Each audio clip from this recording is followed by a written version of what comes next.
Akan yusaddunya bisa jadi di dalam sholatnya yang cacat ya tadi ya, atau di dalam aplikasinya, tapi aplikasi yang sifatnya ringan.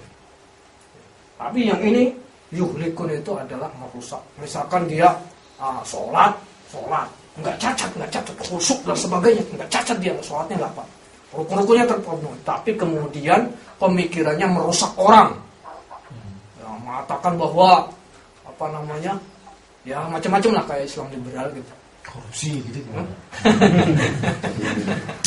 Masuk nggak itu? Wailun juga. Agama itu Pak. Agama baru korupsi itu. Insyaallah itu ya. Ini ada di Zamit tafsir, dilihat saja.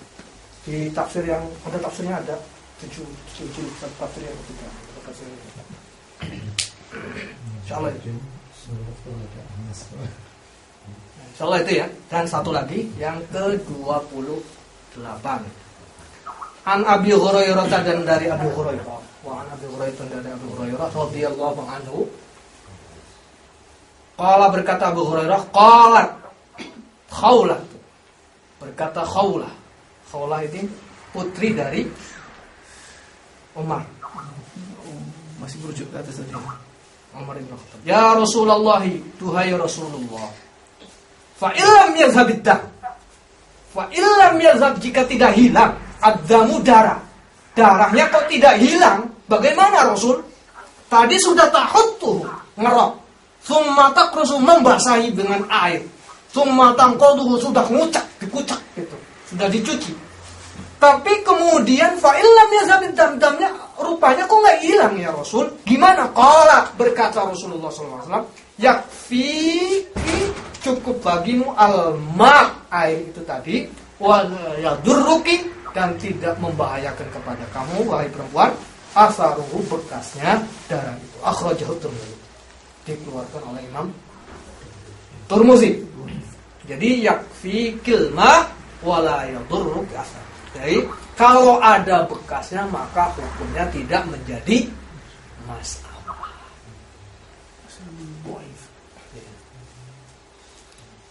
Ini secara hukumnya.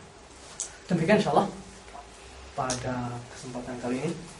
Ada pertanyaan sebelum Di wasana dulu wasana dulu sanadnya.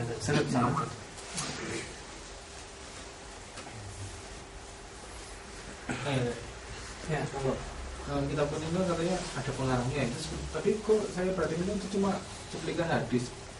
Itu sebetulnya ngarang dia mikir gitu, atau sekadar cuma mengumpulkan hadis gitu. Oh, ini ulama hebat ini. Jadi ulama, jadi kan beliau itu istilahnya mengarang kitab sangat banyak. Jadi kitab itu beliau sama Syekh Al-Hafidz Ibnu Hajar Al-Asqalani ini, hadis itu banyak, panjang gitu, dipotong, ambil berdasarkan hukum-hukumnya, dikumpulin. Dulu itu tidak ada ilmu fikih, adanya hadis aja gitu. Adanya hadis, kemudian hadis itu diucapkan oleh sahabat, diajarkan kepada tabi'in diajarkan kepada tabi'in, nggak ada hukum-hukum fikih. Hukum hadisnya itu kemudian dikumpulin per pasal. Jadi motong misalnya Motong. Iya, tapi awalnya kan dari dia berguru dan sebagainya. Kemudian diteliti bagaimana hadis dan sebagainya. Kemudian dikumpulin jadi bab-bab. Inilah kemudian menjadikan mudah bagi kita. Oh, ini najis itu begini sudah babnya. Jadi kita nggak tahu hadis yang panjang bagaimana, hadis sekian panjang. Mana bab-bab najis itu sudah dipilih-pilih. Oh, ini di kecil-kecilin. Ini bisa jadi dari hadis yang sangat panjang kemudian diambil. Jadi kita jadi mudah. Ini sejarahnya.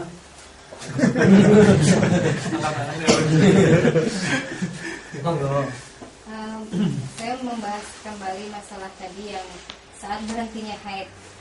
Pengalaman saya kan biasanya kalau dari subuh ke zuhur masih bisa terdeteksi ya saat-saat itu. Oh, zuhur udah masuk, kita bisa mandi dan sholat. Tapi ketika zuhur, asar, maghrib bisa, itu memang agak sulit.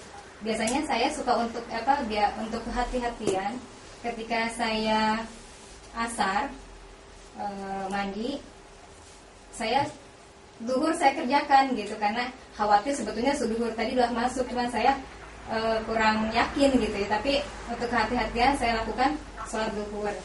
Terus untuk maghrib ya, maghrib isya, saat saya isya mandi saya lakukan sholat maghrib, boleh tidak gitu? Untuk kehati-hatian itu boleh nggak? Ya. Karena waktu detik-detik menit-menitnya memang susah dideteksi gitu. Ya. Jadi berkenaan